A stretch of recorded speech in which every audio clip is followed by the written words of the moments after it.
Hello বন্ধুরা, আবার একটা ভিডিও নিয়ে চলে এসেছি তোমাদের সাথে কথা বলতে। এটা হচ্ছে কলকাতার বিখ্যাত রবীন্দ্র সরোবর পার্ক, যেটা কিনা পাখিদের স্বর্গরাজ্য। অনেক দুর্মূল্য পাখি এখানে পাওয়া যায়। প্রচুর শামুকখোল এখানে এসে বাসা বেঁধেছে, তোমরা কিছুক্ষণ পরে দেখতে পাবে। এত সুন্দর এবং এত বড় পার্ক কলকাতায় খুব কমই আছে। ময়দানের পরে এটাই বোধহয় সবচেয়ে বড় পার্ক।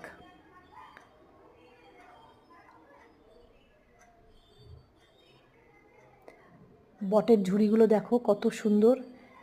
আসল বটগাছটাকে চেনাই যাচ্ছে না।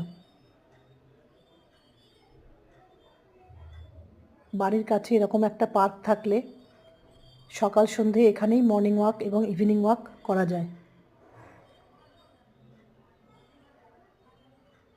আমি তো আবার আসবো ভেবেছি। তোমরাও পারলে বন্ধুরা, যদি কলকাতায় আসো অবশ্যই একবার রবীন্দ্র সরোবর পার্কে ঘুরে যেও।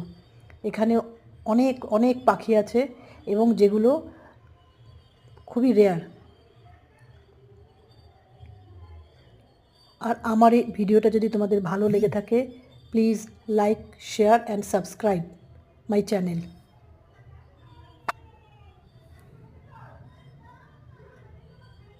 ধন্যবাদ বন্ধুরা, সবাই ভালো থেকো, সুস্থ থেকো, এই কামনা জানিয়ে ভিডিওটা এখানেই শেষ করলাম।